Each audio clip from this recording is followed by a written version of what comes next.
Yo, Beth, that shit crazy. On a Saturday, it's All Leaving with your boy Barry Grant. You can catch me on Instagram and Twitter at All Leaving Podcast. You can listen to the show on SoundCloud as well as YouTube. So like, share, and subscribe to that. It's a rainy Saturday, ugly outside, but we got a lot to get to. NFL, are the Steelers pretenders or contenders? Adam Gase admits to his buffoonery. A player gets reinstated for like the 19th time. My gripe with the NFL MVP. NFL picks. NBA news. Wall for Westbrook. Who won the trade? James Harden. It's time to put up or shut up. And the extensions have been fast and furious in Los Angeles, except for a particular player. And there's no dummy of the week this week. No, we had a dummy of the week already picked on Tuesday. But however, I'll have my State of the Union address to the people. So let's just jump right into it. What's funny about life is that it can be able to show you different things at different times. And can actually show you the importance of things even though it's not flashy or it's not the most impressive thing to look at. But it does the trick. So for example, you can have two cars. You can have one car that's a 96 Maxima. You know, everybody loves that model car. It's great on mileage. It can go forever, but it's not flashy anymore. It gets you from point A to point B. You gotta fix. You gotta do a lot of stuff. You gotta make sure everything is running smoothly. And then you have like a Chrysler 300. It looks great. It got all the bells and whistles in it. It's all flashy and all that stuff. But for some reason, the Chrysler 300 is the favorite car, right? Everybody comes to your house and like, oh my God, I love the Chrysler 300. But nobody's paying attention to the Maxima that's in the garage. It's been around for a while. It's taking all the kids to school, taking them to college. It's now with you this entire time. It's not flashy, but like I said, it gets you from point A to point B. And you love that car more than you love the Chrysler 300. That car has been through so much with you. You appreciate the little dings in the body. You appreciate the little things that you have to do in there because, like I said, it's not a pretty car anymore. But you like it that way because it's still effective. It's still dangerous, and it's still able to get you where you need to be. I bring this up because the Pittsburgh Steelers remind me of that 96 Maxima. They're not flashy, they're not impressive, but they get the job done, and they get you from point A to point B. Now, we love the flashy teams like the Kansas City Chiefs, the reigning, defending Super Bowl champions who possibly may end up getting there again. They have the MVP of the league, in my opinion.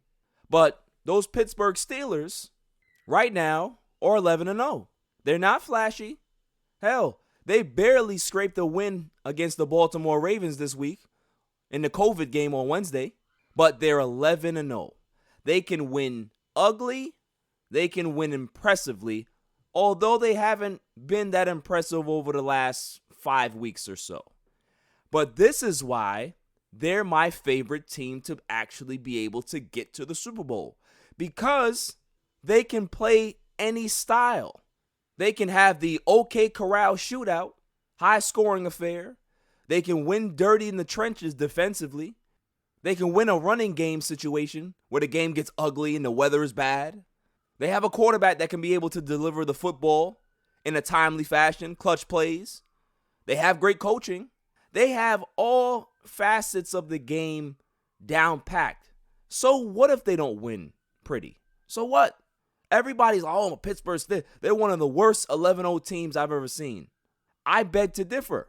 I just think they have different ways to bust your ass. That's a dangerous team to me. Kansas City, they're great, but they're flashy. Can they win ugly games? I haven't really seen it. Now, it's possible if they face the Pittsburgh Steelers, they're going to have to figure out a way to win ugly. But the Pittsburgh Steelers, they live like this. I I don't see how anybody can look at this team and say that they're not the most dangerous team because they can be able to do multiple things. James Conner is a great running back. Ben Roethlisberger is a Hall of Fame quarterback who's playing at a high level, higher than Tom Brady is. They have receivers. Claypool, Juju, Washington. The defense, TJ Watt, Minka Fitzpatrick.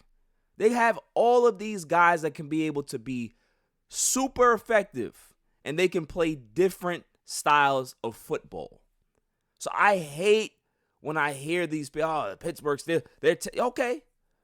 Count them out. Doubt them. Continue to say that they don't look impressive. Because by this time, come late January, they'll be playing in the Super Bowl. And then what we're going to say? We're going to be like, oh, well, they toughed it out. No, they didn't. They showed you this the entire year. They were here the entire year dominating people. Maybe winning games ugly. Maybe blowing teams out, but a win is a win. Like now it's come to a point where we criticize teams for winning football games. You got to win a certain way. You have to win it.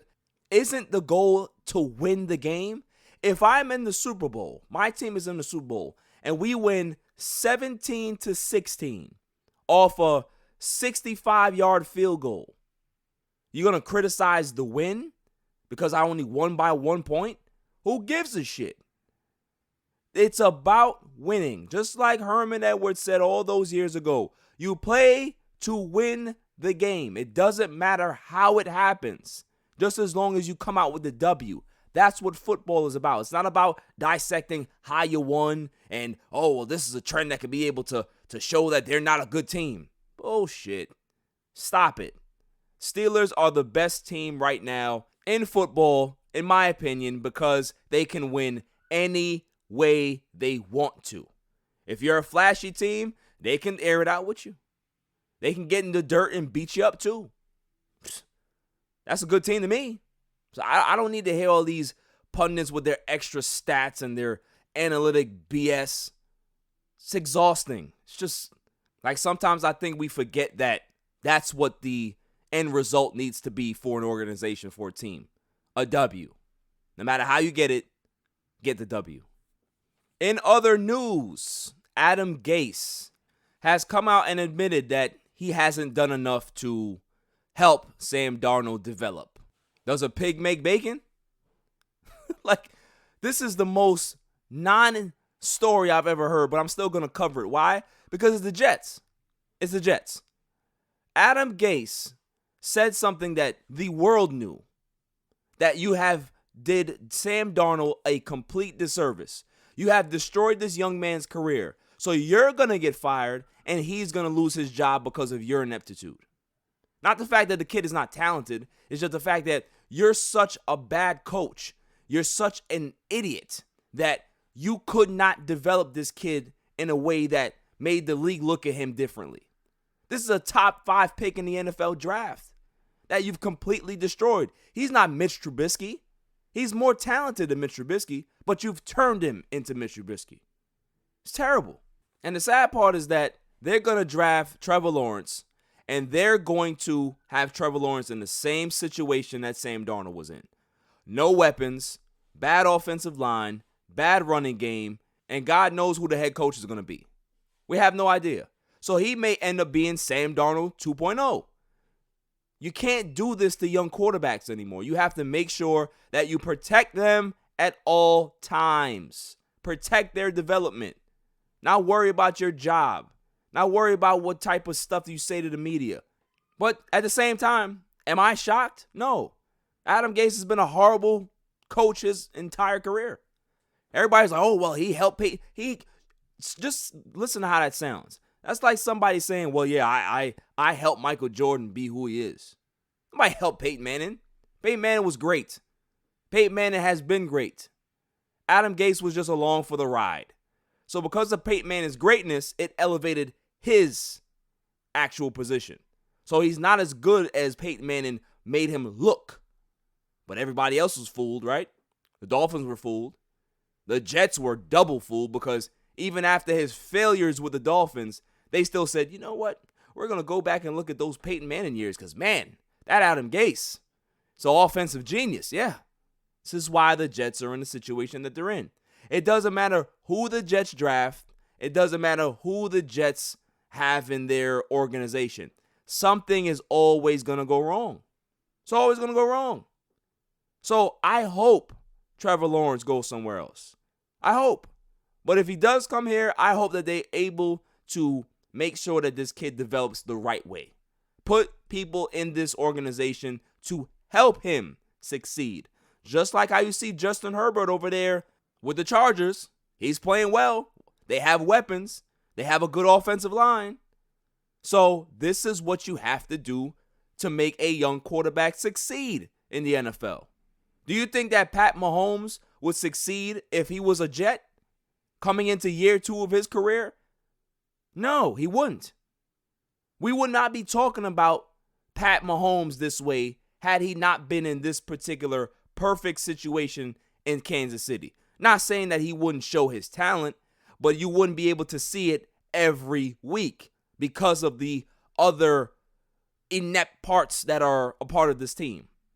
The head coach, the line, the defense, the running game, the special teams, the front office. Sam Darnold's career in New York will come to an end. He will go somewhere else and show why he was a top 5 pick. Sam Darnold is going to be a hell of a quarterback in this league. And whoever gets that kid is going to be like, how the hell did they let him go? It's the Jets. What do you expect? In other news, Josh Gordon has been reinstated again. Pete Carroll loves Josh Gordon, and he continues to give him chance after chance after chance. I think this is like his 7th reinstatement. It would seem so. Josh Gordon is 29 years old, and it seems like he's been in the league for 18 years. He's 29.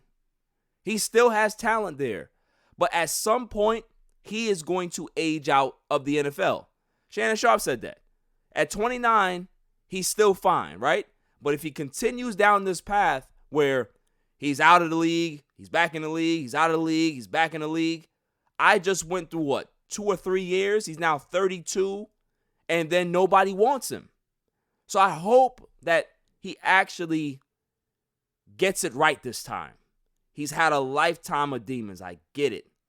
But the NFL cannot continue to be his enabler. He has to get right. He has to fix himself. He has to make sure that those problems are not resurfacing themselves all the time. He has to look for help. He has to confide into someone like Pete Carroll, maybe somebody on the team that could be able to keep him in check. Live with somebody so he's not by himself. Something has to be different. You can't just reinstate him and have him go right back into the same habits. Something has to change.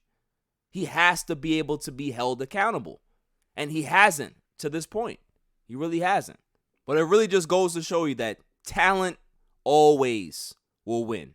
Talent always rises to the surface because somebody is always going to admire the talent and they will always give you a shot, even if you don't deserve it.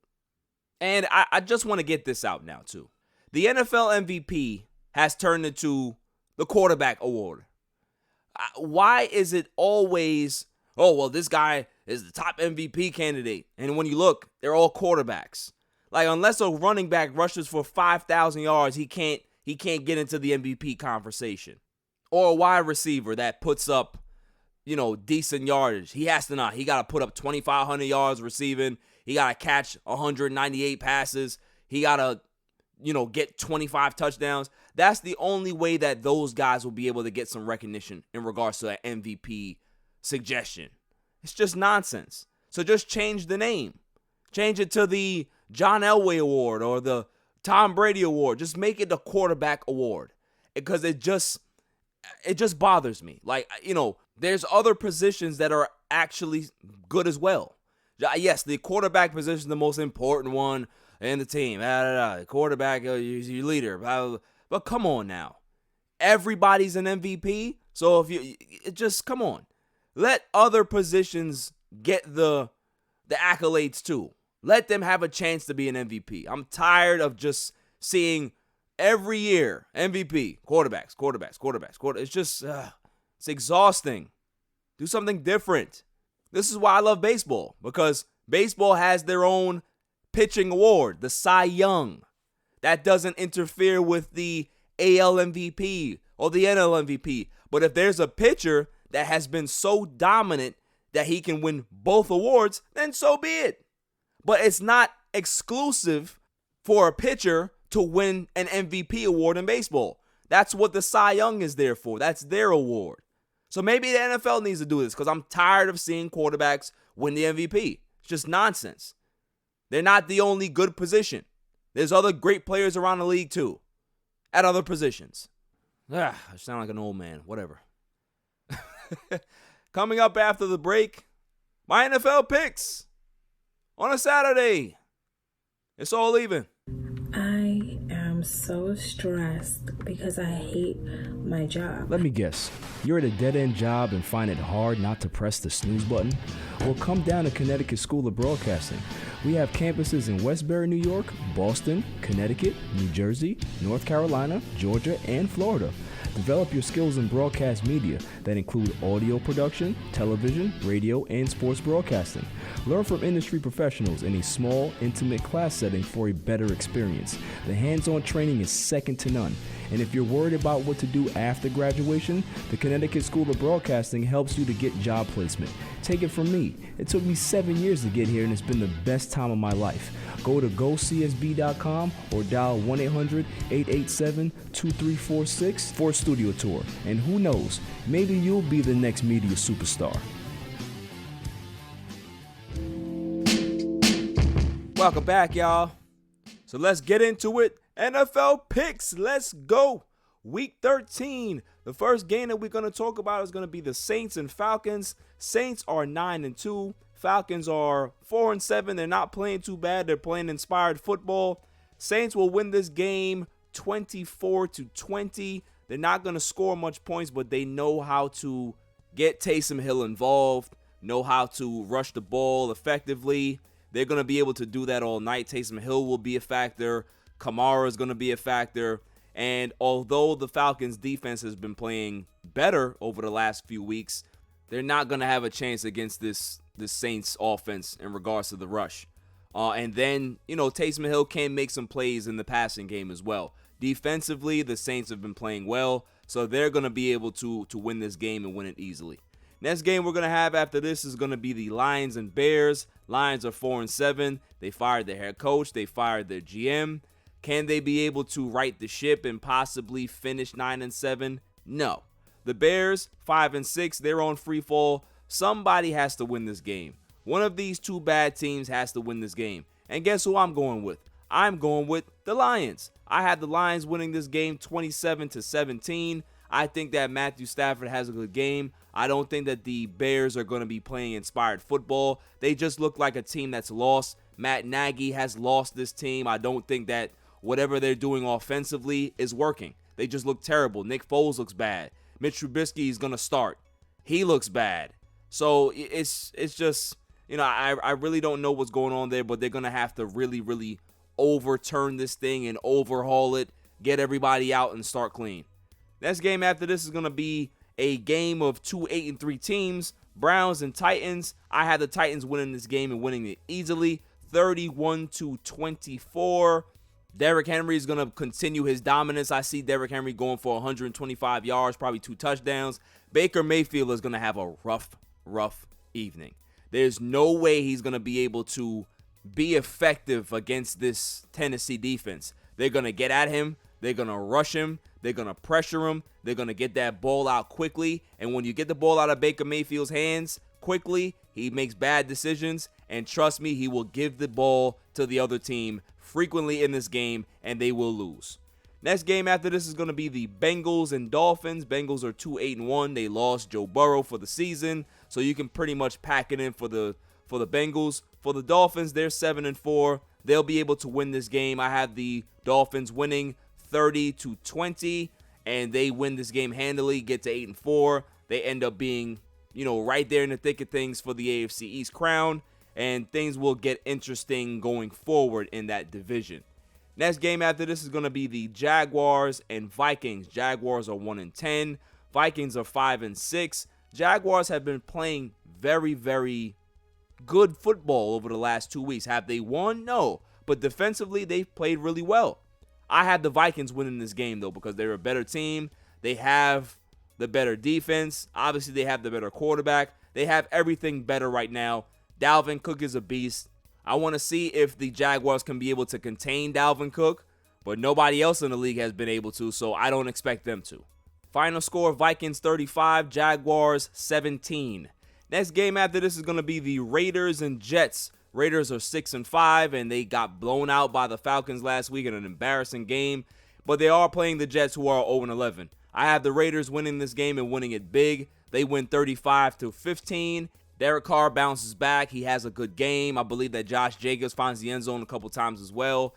And that's going to be the story of the game. Defensive line, they have a great defensive line. They're going to be able to put pressure on the Jets quarterback, whoever that is, Darnold, whoever it is, Flacco, it doesn't matter.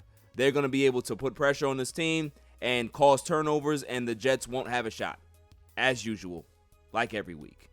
Next game after this is going to be the Colts and Texans. Colts are 7-4. Texans are 4-7. Colts have the better defense. Obviously, they don't have the better quarterback. Deshaun Watson is a hell of a player, but I believe the Colts will be able to win this game. Colts win 28-17. I don't think the Texans are going to be able to score a lot of points on this Colts team. They do everything well defensively. They can be able to shut you down and shut you down in different ways. So this is going to be a cakewalk for the Colts. Next game after this is going to be a very interesting game. NFC West matchup between the Rams and the Cardinals. Rams are 7-4. Cardinals are 6-5 and struggling a little bit. But I have the Cardinals breaking their losing streak and be able to win this game. I got them winning 35-28. I think Kyler Murray ends up having a good game. He's struggling with the shoulder, but I believe they're going to be able to figure it out, get a way to get him comfortable, throw some easy passes, throw some 5-yard dumps, get some screen passes in there, get Nuck the ball. You got to get Hopkins the ball, get it to him often. If you have him have a chance to have that football, you have a chance to win your football game. So I have the Cardinals pulling off the quote-unquote upset here and winning this game. Next game after this is going to be the Giants and Seahawks. Giants are 4-7. Seahawks are 8-3. Giants have been playing inspired football, but the Seahawks win this game 27-17. Russell Wilson has a great game. He ends up throwing for 275 yards, 3 touchdowns. DK, I can bench press a car. Metcalf, he'll probably see the end zone maybe 2 or 3 times. Who knows? But he's unstoppable. I don't know if the Giants can be able to contain him. Next game after this is going to be the Eagles and Packers. Eagles are 3-7-1. Packers are 8-3. I have the Packers winning this game, but it's going to be a shootout, 27-24. Aaron Rodgers continues his dominant play. He's going to be able to throw 300 yards, 2 touchdowns. Devontae Adams is going to get into the end zone. You know how he does. But the Eagles, they're going to struggle. They have no weapons on offense. That offensive line is terrible. The running game has been poor over the last few weeks. They have nothing going for them. They look confused. Carson Wentz looks confused. He doesn't look like a confident quarterback. And this is a time for the Packers to be able to pounce, strike on this team, and get a decisive win. Next game after this is going to be the Patriots and Chargers. Patriots are 5-6. Chargers are 3-8. I have the Chargers winning this game 30-24. This is not going to be an easy game to watch. Cam Newton has not looked good. The defense showed up last week. It was impressive, but Cam Newton did not look good at all. So I don't see him winning this game. They still don't have enough weapons. He still looks shaky to me at quarterback. And I think that Justin Herbert is just phenomenal. And I believe that they have weapons there. Defensively, they can be able to put some pressure on Cam and cause some problems. So I got the Chargers winning this game. Next game after this is going to be the Broncos and Chiefs. Broncos are 4-7. Chiefs are 10-1. Chiefs win this game, and it's not even close. I believe they win 37-20. Patrick Mahomes has another dominant performance. If the Broncos are smart, they do not play one-on-one coverage with Tyreek Hill this week. You saw what happened last week. You don't want that to happen to you. So have a smart game plan, and you'll possibly be able to keep it close and keep it respectful. Because if you don't, it'll get disrespectful real quick. Next game after this is going to be the Monday night games. There's obviously 2 Monday night games this week. First game is going to be the Washington football team against the Steelers. Football team is 4-7. Steelers are 11-0. They're my best team in the NFL right now. Steelers win this game. They win it in the trenches. They win 20-17, and they're able to continue their undefeated dominant play. Next game after this is going to be the Bills and 49ers. Bills are 8-3. 49ers are 5-6, coming off an impressive win against the Rams. I have the Bills winning this game, though, 24-20. The Bills are the better team. They have the better quarterback. They have the better defense right now. And that's all phases of the game. Unless Nick Mullins throws for 400 yards, I don't see any path to victory for the 49ers. I don't see how they beat the Bills. I just don't get it. I know they're home, but it doesn't matter. It really doesn't matter. The Tuesday game between the Cowboys and Ravens. Cowboys are 3-8. Ravens are 6-5. I have the Ravens winning this game and winning it easily, 25-17. I think Lamar Jackson has a bounce-back game. I don't think the Cowboys are going to be able to contain him. Hollywood may end up going off as well. The Cowboys' defense has looked good over the last few weeks. They've played better, but it doesn't matter. It's not going to matter. They're going to lose this game. If you can't sack the quarterback, you're going to have problems, and the Cowboys have had problems sacking the quarterback. I know DeMarcus Lawrence has looked better over the last couple weeks, but if they can't get pressure on Lamar Jackson, it's going to be a long night for them. As a Cowboys fan, they better lose. There's no reason to win this game. Forget about the division, lose, get a good draft pick, and move the hell on. And that is it for my NFL picks for Week 13. Let's see how we do. I always pretty much have decent weeks. Some weeks are better than others, but I am confident I am going to go undefeated or probably lose 1 or 2 games. I'm going with that. After the break, some NBA news. On a Saturday, it's all even. Yo, what up? It's your boy DJ G Money, representing that Flip the Script podcast. But listen, right now I'm listening, I'm tuned in, I'm tapped in to a brand new podcast called the All Even Podcast with my man Barry Grant. Yo, B, what's up, man? Congrats on the new podcast. I'm listening right now, I'm tuned in. Fire, All Even. We here, let's go. Welcome back, y'all. So there's been some interesting news in the NBA over the past week or so. John Wall was traded for Russell Westbrook. So Wall is on his way to Houston. Westbrook is on his way to Washington. Question is, who won the trade? No one. Nobody won the trade. It's the same player. It's the same guy syndrome. They're the same guy. However, Westbrook is a little bit more fiery. He's a little bit more, he leaves everything out on the floor. John Wall hasn't played in 2 years. So who's to say what player the Houston Rockets are actually getting?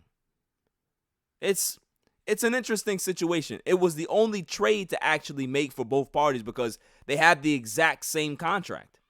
But if you're going to put a gun to my head and say who won the trade, okay, let's dive into this a little further. Russell Westbrook has played with Scott Brooks for the majority of his career. And Scott Brooks knows Russell Westbrook. Russell Westbrook knows Scotty Brooks. That's the advantage that Westbrook has over John Wall, is that familiarity. He knows the offense. He knows what's expected of him. He can be able to go right in there seamlessly and pick up where he left off when Scotty Brooks was in OKC. But in regards to both teams having a shot at contending, what is the definition of contending? The Wizards will fight for an 8th spot. The Rockets are going to fight for a 7th, 6th spot maybe. Like, what are we talking about here? Both teams are not championship contending teams. And both players understand that, I think. I think Russell Westbrook understands that at this stage of his career, he's not going to win a title, so he's going to stack all the numbers that he can. Triple-double after triple-double and, etch his name in history that way. For John Wall, I just think that John Wall is trying to elevate his portfolio by getting to the playoffs more often than he's been in his career. So, I guess. But I still think that on the surface, nobody won. When you want to dig a little deeper, obviously you can find something. But it was the only trade to make for both teams, and it really doesn't matter because it's not going to change the landscape of the NBA. I just feel bad for Bradley Beal. He had a great season last year, and now he's going to have to deal with this guy on his team. It's going to suck. It's going to suck. Which brings me to one of my favorite topics to talk about, James Harden. James Harden. The reports have said that he favors John Wall over Westbrook. They're friends. They grew up together, but they can't play basketball together. So he told management, go get John Wall. I want to play with John Wall. Everything that he wants, he gets in Houston. So you would think that he'd be happy, right? No. He's still maybe trying to angle his way out of Houston. Or maybe that was just smoke and he wanted this deal to be done so he can stay in Houston. I don't think James Harden's going anywhere. And I don't think Houston is going to trade him because that's their guy. And they're probably looking at it like, listen, you made all these deals. You forced us to make all these trades. And now you're going to have to sit in the mess that you made. This is your franchise. You deal with it. You're the guy, right? You want to have the highest usage rate in the NBA. Well, go ahead. Have at it. So it's time for Harden to put up or shut up. They have given you everything you asked for, and you still can't get it done. So at the end of the day, we need to stop looking at the parts that are exiting and start looking at the parts that are here. The biggest part that's here, James Harden. James Harden, he wanted Dwight. They got Dwight. Then Dwight wanted to kill him. Dwight's gone. Then he wanted Chris Paul. Chris Paul's here. Chris Paul wanted to kill him. Chris Paul's gone. And Westbrook came. He wanted Westbrook here. Can't play with Westbrook. Westbrook's gone. Now John Wall is here. He wants to play with John Wall. And I can guarantee that at the end of this, he's not going to want to play with John Wall anymore. Why? Because James Harden can't play with anybody that can play basketball. Anybody that has some skill, that can be able to create for themselves, they can't get along with James Harden because all he wants to do is dribble, step back, dribble, flail arms, go to the line, dribble, floater. That's all he does. Could you imagine being a young player getting drafted by the Houston Rockets? You'd be like, I want to get traded. I want out because I know I'll never develop here. I'll never be able to have a shot because of this ball hog right here, this jack. That's all he is. For a guy to be able to have that high of a usage rate and be that much of an inefficient basketball player, of course you're going to go ahead and put up 37, 40 points a game. All right. But where does it get you? Nowhere. Gets you to the first round of the playoffs or the second round of the playoffs, and you're going home. That's where it gets you. So James Harden, one of the greatest scorers of all time, one of the biggest choke artists in NBA history when it comes to the playoffs, and one of the worst teammates in NBA history. That's not a moniker that I want to have. I don't want to have that on my resume. It looks bad. You might as well just be the smelly guy at work that nobody wants to stand around. That's what James Harden is. That's who he is. The smelly guy at work that always wants to, be next to you and talk to you, and you're just trying to get away. You're trying to be nice, but you're trying to head to the exits. Now we head to Los Angeles for some news as well. LeBron James and Anthony Davis have both signed extensions. LeBron James signs a $85 million deal over 2 years to keep him in Los Angeles for the next 3 and possibly retire a Laker. Anthony Davis signs a 5-year, $190 million extension. He wanted to always be here. He never wanted to go anywhere else. He liked the security. He liked the franchise. He likes everything about the organization, and those are great things. So what does this mean for the Lakers? That means that they are out of the running for chasing another star. This is going to be it for them. LeBron James and AD, see how many titles they can win together before LeBron James calls it quits. But who knows when LeBron James will call it quits. Maybe he'll wait for Bronny to get to the league and try to play with him one time and then leave. But the one guy that's been left out in the cold in regards to extensions is Kyle Kuzma. Kyle Kuzma has yet to get an extension from the Lakers because they don't have to extend him. He hasn't proven himself enough to get that contract yet. Not saying that he may not get it at some point, but right now I don't think he's going to get that extension. And for good reason. The Lakers want to preserve a little bit of flexibility under the cap to be able to maybe get some guys on the buyout market when it happens. But Kyle Kuzma has a lot to prove this year. And if he has a big year, say Kyle Kuzma averages 20 points a game, 7 rebounds, 4 assists, and he ends up being the important third wheel that the Lakers need to win an NBA title, and they win back-to-back titles, Kyle Kuzma is going to get paid. Kyle Kuzma will get offers from other teams, and the Lakers have the right to match, and they will. So it's about proving yourself, Kyle. It's not about the Lakers not wanting you, but this is business. You had a down year last year. Granted, it was the first time that you've been off the bench, a 6-man, and that's fine. Accept your role this year and ball out. I don't want to hear no crying. I don't want to hear no, if I was a starter. No. When you get your opportunities in the NBA, it doesn't matter if you're off the bench or starting. It's about what you do with it. So stop complaining. Stop whining. You're making all these Puma commercials about all these people doubt. Yeah, of course they're doubting you because they're seeing how you play. You can't blame them for criticizing your play. You've been horrible defensively. You've been very inconsistent offensively. They expect more out of you. You were the lasting guy out of those young guys to stay. The last Cowboy. And they expected more out of you. They seeing what Brandon Ingram's doing. They seeing Lonzo Ball actually make some improvement towards the later part of last year before the bubble hit because he was trash in the bubble. But just play basketball, excel, advance your game, improve your game, and you'll get paid. You'll be a Laker legend, 2-time champ, 6th man of the year, whatever the hell it is. But you got to step up, period. You step up, like Jared Dudley said, he going to get you paid. Going to get you paid. And if you don't step up, you're going to be the first thing smoking out of here. And I hope I'm the one to hand you your plane ticket. Here, Kyle. Here's your plane ticket to New Mexico. Bye. All you got to do is step up. And you're paid. That's it.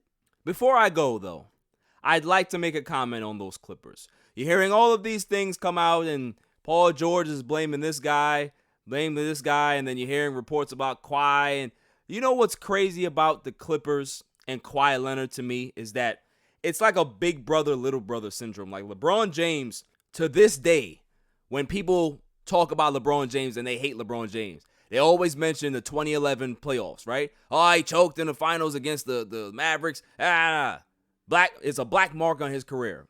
Yet, Kawhi Leonard had one of the worst Game 6 and Game 7 performances in the clutch I've ever seen from a superstar. Nobody wants to talk about that, though. So it's funny. You want to dub somebody the king, or he's the best in the league, but he doesn't get the same criticism. Nah, not for me. Kawhi Leonard, you know what you need to do this year? Instead of doing bum-ass commercials for New Balance talking about you're the king of LA, just play basketball and make sure that you're on the court more than you're off the court. That'll actually help your team. That'll actually help your chances winning an NBA title, actually getting some respect in Los Angeles. Instead of saying, oh, well, I did this. You did it somewhere else. You ain't do it here. Nobody cares about that. And you're doing it for the Clippers. Nobody cares in LA about that either. So just play basketball. Stop putting blame on somebody else. Doc Rivers did this. You got all that preferential treatment to choke in the playoffs. So now that's what you are. You're a choke artist. Every time I remember Kawhi Leonard, I will remember the playoffs of 2020. That will be your black mark on the league. Just like how LeBron James has 2010 or 2011, whichever one you want to call it. That's your black mark. Coming up after the break, my PSA to the world, to America, to anybody who cares to listen. On a Saturday, it's all even. This is a public service announcement. Down in your luck? Tired of being curved? Sick of going out with the fellas and being the only loser without a lady? Well, I got something for you. It's called Sex Panther.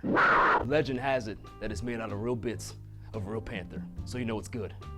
To men, it stings the nostrils. But to women, you may as well be a slab of meat in a dog pound.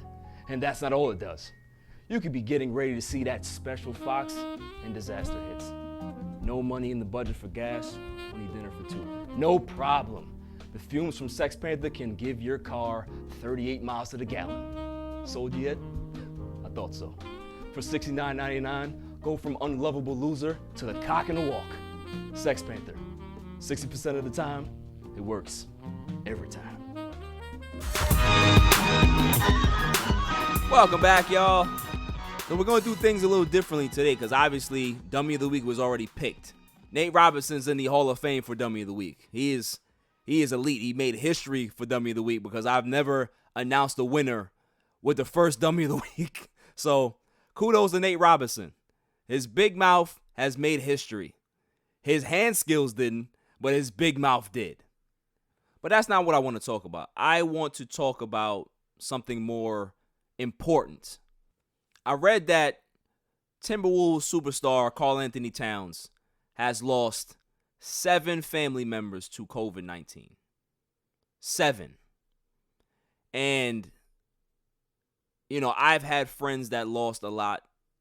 I've known people that have lost people. And it's like, when does it click to everybody around the country that, this thing is real? Like, you gotta protect yourself. You gotta protect others. You gotta have respect for other people.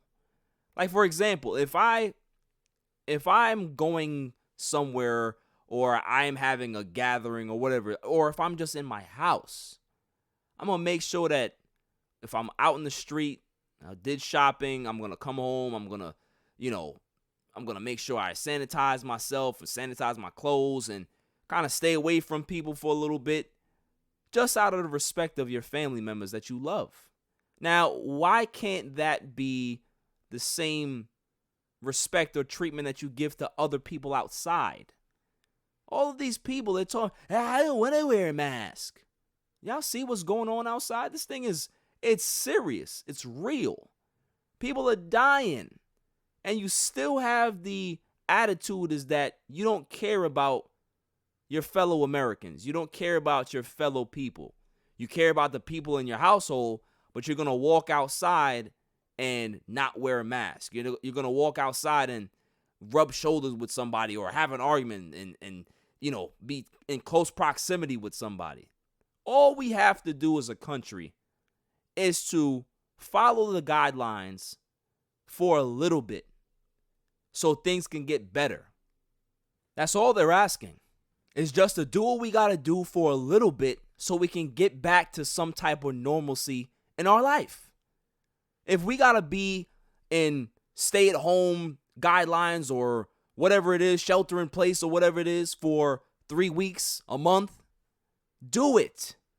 Make sure that you're respecting other people's space. Don't go out there and have parties. Don't have this. Don't have gatherings. Don't do this.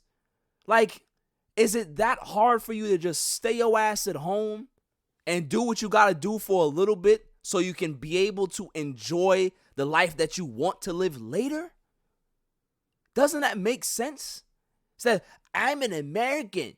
I have the right to not wear a mask. You don't have the right to tell me what to do. This is why everybody around the world is laughing at us. Because we're idiots. How we behave like idiots. Take our election, for example. You still got people out there, half of the population in the United States believes that the election was rigged. For the first time in the American Electoral College history, all of a sudden it's rigged because somebody didn't win. I wonder if it was the other way around, if the other side would think that way. I don't think so. So at what point do we stop being so dumb and start realizing what we have to do to be better in this society, be better Americans, protect ourselves? Don't go out there and protest a fake election, quote unquote. It's just ridiculous. Put your mask on, respect people's space, respect your family members, respect your elder family members, because a lot of y'all walking around out here asymptomatic. Don't know that y'all got the virus because you've never been tested. And you're just going in and out of the house. You're mingling with this person, mingling with that person. You're coming home. You're hugging your 87-year-old grandmother. You're hugging your mother that has underlying conditions, probably dealt with a bout of cancer or whatever it is. And yet you have no consideration of what's going on. Carl Anthony Towns lost 7 members of his family due to this disease. One of my good friends, his mother's birthday was yesterday. She's not here because of COVID. His grandmother, not here. His grandfather, not. Like, you got to understand that there's people around this world and around this country that have been so affected by this thing that it's offensive when people are out there, I don't care about a mask. This is fake. All of this stuff is fake. It's offensive to them because they have family members that they had to bury. They have family members that they probably couldn't even have a funeral for. So what are we actually doing? What example are we making around the world? We're not making a good one because they're just looking at us like we're just silly Americans, confused, and we don't care about each other. Look at what's going on in our government. We got one stimulus check in the last 34 weeks. People are hungry. People are sick. They're dying. Hospitals are overrun. Nobody has money to do anything. Can't pay their rent. Can't pay their mortgage. Can't afford food on the table for their family. Other countries, everybody got their money. Everybody makes sure that their citizens are great. But this place is supposed to be the greatest place in the world. We don't have none of that stuff.